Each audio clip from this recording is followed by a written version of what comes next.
కేటీఆర్ విచారణ అంశం గురించి తెలంగాణ భవన్లో మాజీ మంత్రి జగదీష్ రెడ్డి మాట్లాడుతున్నారు. లైవ్లో చూద్దాం. చర్చ రాష్ట్రంలో కేటీఆర్ గారు కోర్టులో ఉంది సమస్య, జడ్జిమెంట్కు ఉంది. పైగా ఇవాళ వారి స్వయాన సొంత మామగారు వారు ఇవాళ ఏడాది మాసికమంటాం, తద్దినమంటాం, సంవత్సరికమంటాం. ఆ పూజ ఇంట్లో ఉన్నప్పటికి కూడా ఆ సాకుతోనో కోర్టు సాకుతోనో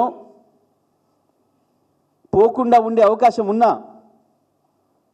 నేను ఇంకోనాడు వస్తా అని చెప్పే అవకాశం ఉన్నా,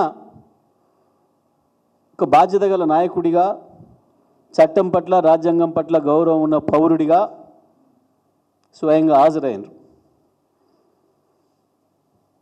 కేవలం న్యాయవాదులు ఉన్నాడు, పక్కన న్యాయవాది ఉంటే మేము రానియమని చెప్పి 45 నిమిషాలు పైగా రోడ్డు మీద నిలబెట్టి, If it's family, it has to be home. If it's home, it has to be Aparna. Saluting the spirit of every couple's sacrifice to build their dream home.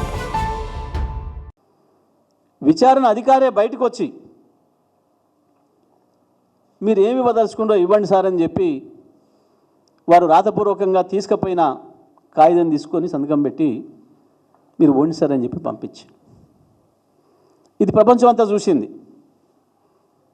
Media సాక్షిగా, వందల మంది ప్రజలు దారిమడి పోయే వాళ్ళ సాక్షిగా చూసింది సమాజం అంతా కేటీఆర్ గారు ఏ పద్ధతుల్లో ఎట్లా విచారణకు హాజరైన విషయాన్ని.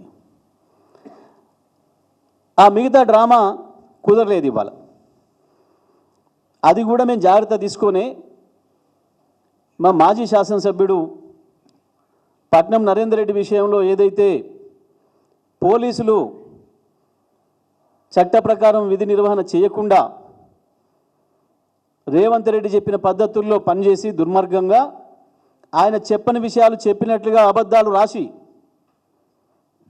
మాకు నరేందర్ రెడ్డి చెప్పిండు, మేమే ప్లాన్ చేసినాం, ఇదంతా ఆఫీసర్లు వస్తే దాడి చేయాలి, చంపాలని చెప్పి కేటీఆర్ మాకు చెప్పిండు అని చెప్పి దొంగరాతలు రాసి కోర్టులో సబ్మిట్ చేసి కోర్టును ప్రజల్ని పగదారి పట్టించే ప్రయత్నం చేసినరు.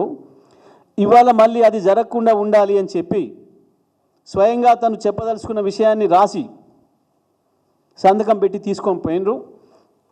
అది కూడా న్యాయవాదులు కూడా తీసుకుపోయి సీనియర్ న్యాయవాదుల సమక్షంలో ఇచ్చొస్తా అని చెప్పి తీసుకొని పోయినరు.